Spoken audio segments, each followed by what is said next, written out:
ओम नमः शिवाय। राधे राधे। आइए सुनते हैं भगवान शिव की अमर कहानी। अगर भगवान शिव ने यह कहानी ना सुनाई होती तो अमरनाथ गुफा ना होती।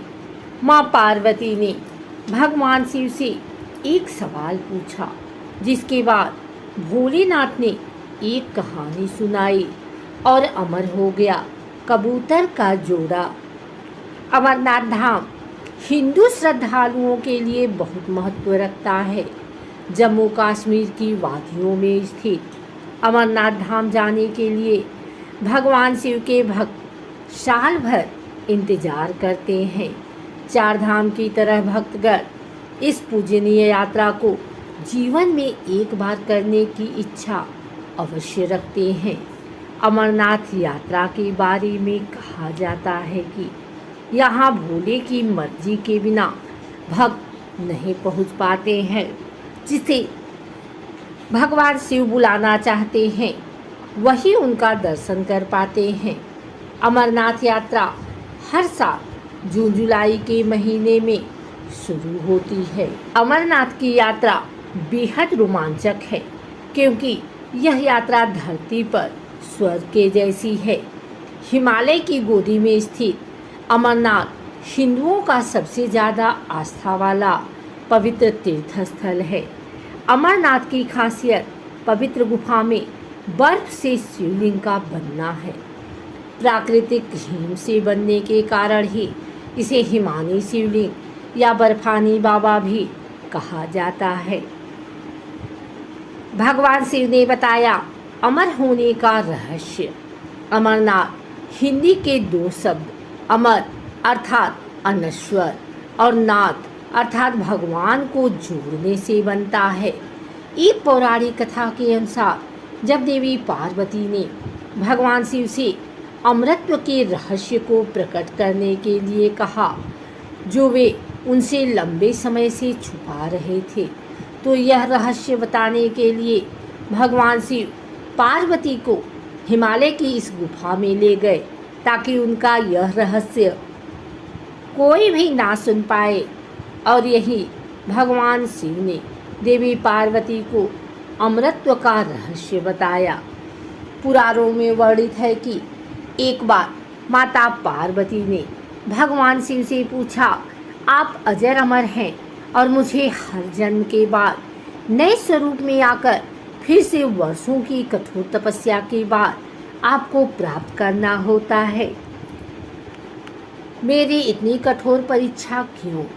और आपके कंठ में पड़ी यह नरमुंड माला तथा आपके अमर होने का रहस्य क्या है? भगवान शिव ने माता पार्वती से एकांत और गुप्त स्थान पर अमर कथा सुनने को कहा, जिससे कि अमर कथा कोई अन्य जीव ना सुन पाए, क्योंकि जो कोई भी इस अमर कथा को सुन लेता है वह अमर हो जाता है। पुराणों के मुताबिक शिव ने पार्वती को इसी परम पावन अमरनाथ की गुफा में अपनी साधना की अमर कथा सुनाई थी, जिसे हम अमरत्व कहते हैं। भगवान भोलेनाथ ने अपनी सवारी नंदी को पहलगाम पर छोड़ दिया, जटाओं से चंद्रमा को चंदरबाड़ी में अलग कर दिया और गंगा जी को पंचतड़ी में तथा कंठाभूषण सर्पों को शीशनाग पर छोड़ दिया। इस प्रकार इस पड़ाव का नाम शीशनाग पड़ा। अगला पड़ाव गणेश पड़ता है। इस स्थान पर बाबा ने अपने पुत्र गणेश को भी छोड़ दिया था, जिसको महागुड़ा का पर्वत भी कहा जाता है। पिस्सू घाटी में पिस्सू नामक कीड़े को भी त्याग दिया। इस प्रकार महादेव ने जीवनदायिनी पांचों तत्वों को भी अपने से अलग कर दिया। इसके बाद माँ पार्वती साथ उन्होंने गुप्त गुफा में प्रवेश कर दिया और अमर कथा माँ पार्वती को सुनाना शुरू किया। कथा सुनते सुनते देवी पार्वती को नींद आ गई और वह सो गई, जिसका शिव जी को पता नहीं चला। भगवान शिव अमर होने की कथा सुनाते रहे। उस समय दो सफ़ेद कबूतर शिव जी की कथा सुन रहे थे और बीच बीच में गूं गूं की आवाज़ निकाल रहे थे। भगवान शिव को लगा कि माता पार्वती कथा सुन रही हैं और बीच बीच में हुंकार भर रही हैं। इस तरह दोनों कबूतरों ने अमर होने की पूरी कथा सुन ली। कथा समाप्त होने पर भगवान शिव का ध्यान पार्वती की ओर गया, जो सो रही थी।